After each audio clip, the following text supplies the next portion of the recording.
வணக்கம். நான் உங்கள் அன்பான சயின்டிஃபிக் வேதிக் அஸ்ட்ராலஜர் அஸ்ட்ரோ அருண்ஜி பேசுகிறேன். நல்லது நினைப்போம், நல்லதே நடக்கும். இப்போ பார்த்தீங்கன்னா, வரக்கூடிய 2026 ஆங்கில புத்தாண்டு எத்தகைய ஒரு புத்தாண்டாக ஆண்டு பலன்கள் இருக்க போகிறதுங்கிறது, மேஷ ராசிக்கு எப்படி இருக்க போகுதுங்கிறது இந்த வீடியோவில் பார்க்க போகிறோம். எந்த விதத்திலும் மிகைப்படுத்தாமல் உள்ளது உள்ளவாறு எப்படி ஜோதிட சாஸ்திரம் செயல்படுகிறது, எப்படி அந்த ஒளி தத்துவம் நம்மளுடைய கர்மாவை செயல்படுத்தக்கூடிய வாழ்க்கை சம்பவங்களாக உருவடிக்கிறது அப்படிங்கிறத சயின்டிஃபிக்காக பார்க்குறோம். எந்த விதத்திலையும் பார்த்திங்கன்னா பரிகாரங்கள் அது மாதிரி மூடநம்பிக்கைக்குள்ளே போகாமல் உள்ளது உள்ளவாறு பார்க்குறோம்.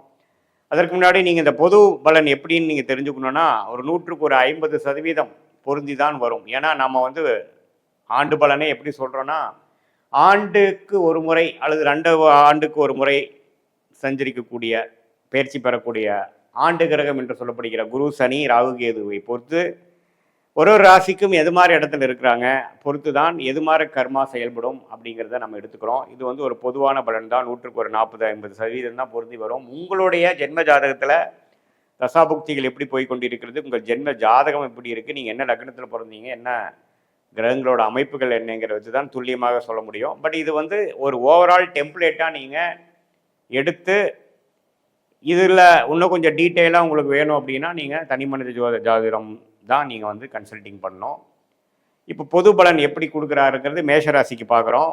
இப்போ பாருங்கள், குரு முதல் 5 மாதங்கள் மேஷராசிக்கு 3ஆம் இடத்துலேயே இருந்து ஜூன் முதல் வாரம் 2026 தான் பார்த்தீங்கன்னா 4ஆம் இடத்துக்கு உச்சம் பெறுகிறார்.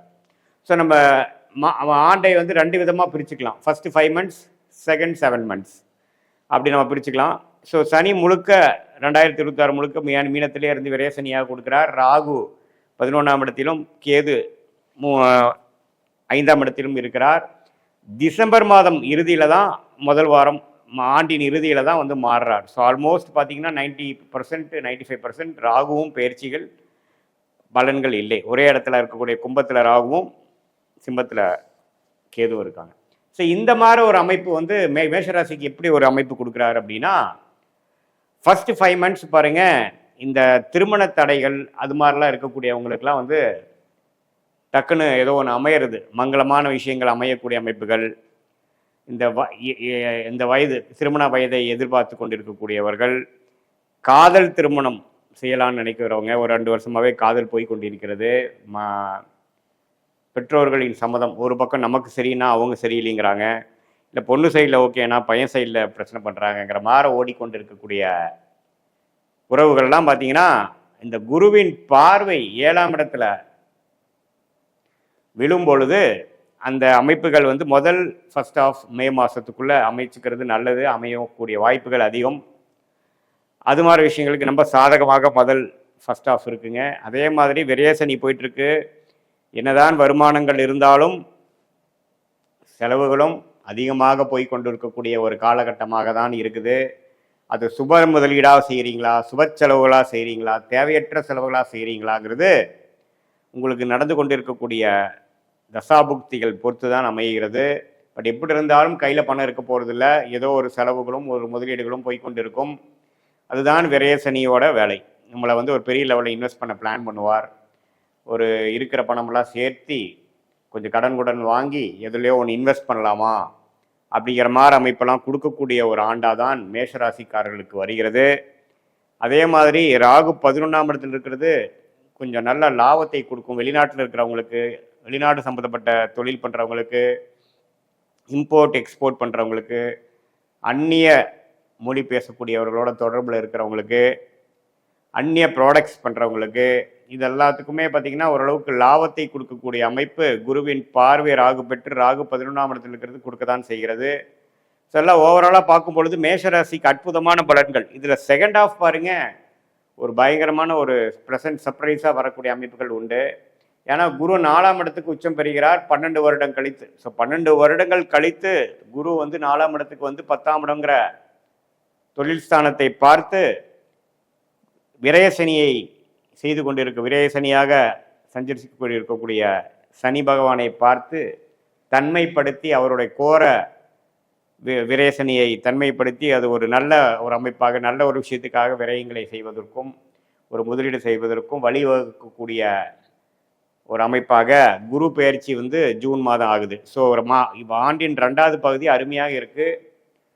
தொழில் மேன்மை வரும், வேலையில் நல்ல இம்ப்ரூவ்மெண்ட்டு, ஸ்டேட்டஸ் இம்ப்ரூவ்மெண்ட், தொழிலில் நம்ம ஆர்வம், படிப்படியாக டக்குன்னு எல்லாமே அமைஞ்சிருச்சுன்னு சொல்லுவோம் பார்த்தீங்களா. சும்மா ஒன்று சின்னதாக ஒன்று ஸ்டார்ட் பண்ணேன், அது இப்போ அப்படியே கொஞ்சம் தள்ளிட்டு போயிடுச்சு, நல்லாவே எக்ஸ்பேண்ட் ஆகிட்டேன், நல்லாவே முன்னேறிட்டேன், எப்படி நடந்துன்னே தெரியலைங்கிற மாதிரி ஒரு நல்ல அமைப்பை கொடுக்கக்கூடிய உச்சகுருவின் சஞ்சாரம் 4ஆம் இடத்திலிருந்து அருமையான பாவமாகிய 8, 10, 12 பார்க்கறனால பணம் முதலீடு கிடைக்கும். கடன் வாங்கி தொழில் பண்ணக்கூடிய அமைப்புகளும் உண்டு, அபிவிருத்தி பண்ணக்கூடிய அமைப்புகள் உண்டு, வேலையில் இருக்கிறவங்க ப்ரொமோஷன் ஆகக்கூடியவங்க இருக்காங்க.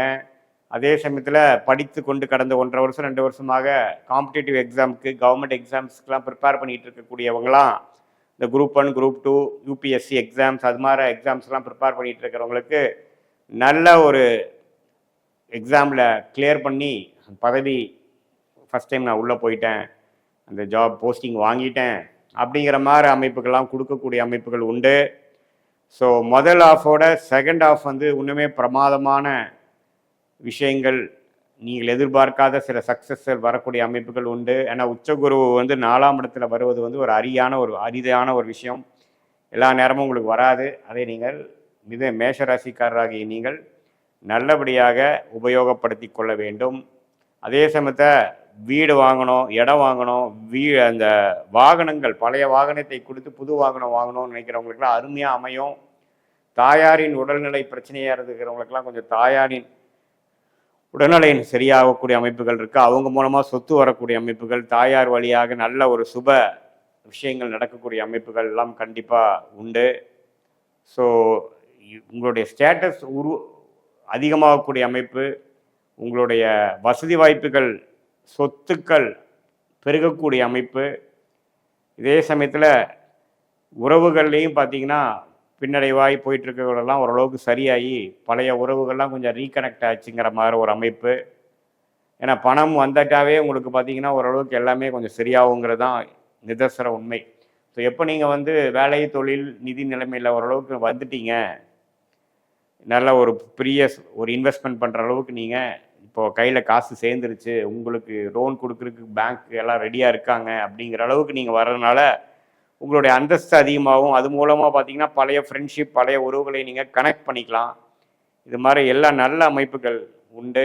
வாழ்க்கையில் ஜெயிக்கக்கூடிய ஒரு அற்புதமான ஒரு ஆண்டாக, ஒரு கேம் சேஞ்சராக 2026 வருதுங்க. இது ஒரு பொதுவான பலனே தவிர உங்களுடைய ஜென்ம ஜாதகத்தில் எப்படி வந்து தசாபுக்திகள் போய் கொண்டிருக்கிறது, அது வந்து நல்ல தசைகளா சுமாரான தசைகளா, உங்கள் லக்னம் என்ன லக்னத்தில் பிறந்தீங்களாம் பொறுத்து இன்னுமே துல்லியமான பலன்கள், ஷார்ட் டேர்ம் எப்படி இருக்க போகுது, லாங் டேர்ம் எப்படி இருக்க போகுது, எது மாதிரி திசையில் உங்களுடைய உங்களுடைய வாழ்க்கை வந்து திரும்ப போகிறது, எது பிராப்தத்தில் இருக்குது எது பிராப்தத்தில் இல்லை அப்படிங்கிறதெல்லாம் நம்ம தெரிந்து கொள்ளலாம். உங்களுடைய ஜென்ம ஜாதகத்தை பார்த்து துல்லியமான சயின்டிஃபிக் வேதிக் அஸ்ட்ராலஜி மூலம் தெரிந்து கொள்ளலாம். இது பொதுவான பலன்கிறதையும் நீங்கள் தெரிந்து கொள்ள வேண்டும்.